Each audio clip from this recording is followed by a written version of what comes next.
بے رحم تاریخ کے خوبصورت پنوں میں سے انجینئر شہباز مغل کا سلام قبول کریں۔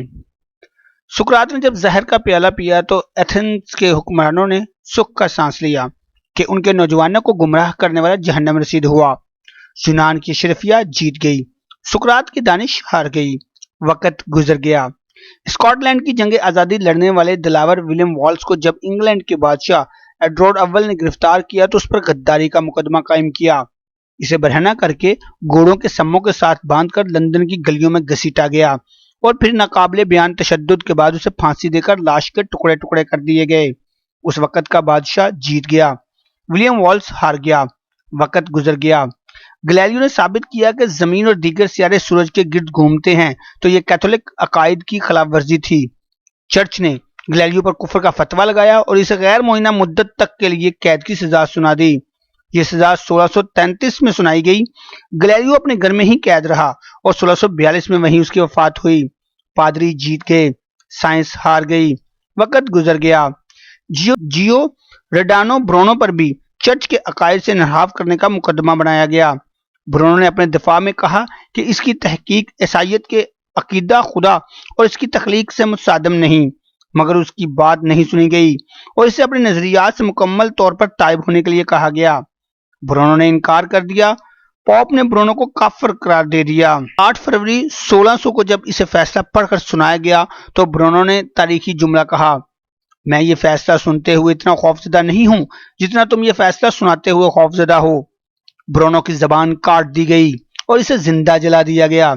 پوپ جیت گیا، برونو ہار گیا، وقت گزر گیا۔ حجاج بن یوسف جب خانہ کعبہ پر آگ کے گولے پھینک رہا تھا تو اس وقت ابن زبیر رضی اللہ تعالیٰ عنہ نے جوان مردی کی تاریخ رقم کی۔ انہیں مسلسل ہتھیار پھینکنے کے پیغامات موصول ہوئے مگر آپ رضی اللہ تعالیٰ عنہ نے انکار کر دیا۔ اپنی والدہ حضرت اسماء رضی اللہ تعالیٰ عنہ سے مشورہ کیا۔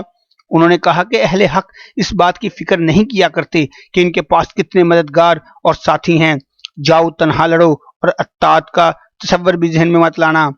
ابن زبیر رضی اللہ تعالیٰ عنہ نے سفاک حجاج بن یوسف کا مقابلہ کیا اور شہادت نوش فرمائی۔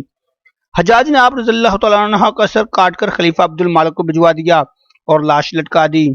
خود حضرت اسماء رضی اللہ تعالیٰ عنہ کے پاس پہنچا اور کہا، تم نے اپنے بیٹے کا انجام دیکھ لیا؟ آپ رضی اللہ تعالیٰ عنہ نے جواب دیا، ہاں، تو نے اس کی دنیا خراب کر دی اور اس نے تیری عقبہ بگاڑ دی۔ حجاج جیت گیا، ابن زبیر رضی اللہ تعالیٰ عنہ ہار گئے، وقت گزر گیا۔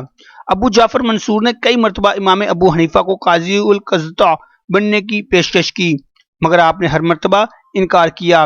ایک موقع پر دونوں کے درمیان تلخی اس قدر بڑھ گئی کہ منصور کھلم کھلا ظلم کرنے پر اتر آیا۔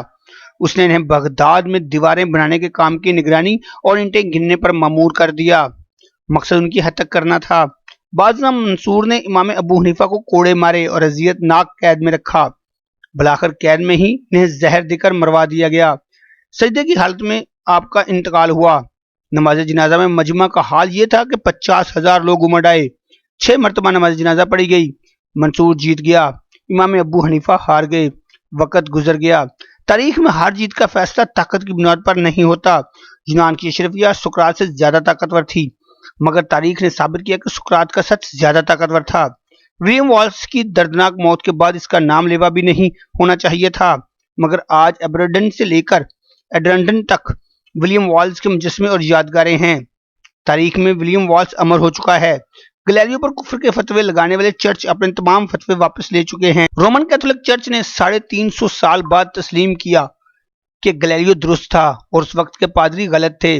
برونو کو زندہ جلانے والے بھی آج یہ بات مانتے ہیں کہ برونو کا علم اور نظریہ درست تھا اور اسے اذیت ناک موت دینے والے تاریخ کے غلط دہرانے پر تھے۔ تاریخ میں حجاج بن یوسف کو آج ایک ظالم اور جابر حکمران کے طور پر یاد کیا جاتا ہے جس کی گردن پر ہزاروں بے گناہوں مسلمانوں کا خون ہے، جبکہ حضرت عبداللہ بن زبیر رضی اللہ تعالیٰ عنہ شجاعت اور بہادری اور دلیری کا استعارہ ہیں۔ حجاج کو شکست ہو چکی ہے، ابن زبیر رضی اللہ تعالیٰ عنہ فاتح ہیں۔ جس ابو جعفر منصور نے امام ابو حنیفہ کو قید میں زہر دے کر مروایا، اس کے مرنے کے بعد ایک جیسی 100 قبریں کھودی گئیں اور کسی ایک قبر میں اسے دفن کر دیا گیا تاکہ لوگوں کو یہ پتہ نہ چل سکے کہ وہ کس قبر میں دفن ہے۔ یہ اہتمام اس خوف کی وجہ سے کیا گیا کہ کہیں لوگ اس کی قبر کی بے حرمتی نہ کریں۔ گویا تاریخ کا فیصلہ بہت جلد آ گیا۔ آج سے 100 سال بعد ہم میں سے کوئی بھی زندہ نہیں رہے گا۔ تاریخ ہمیں رونتی ہوئی آگے نکل جائے گی۔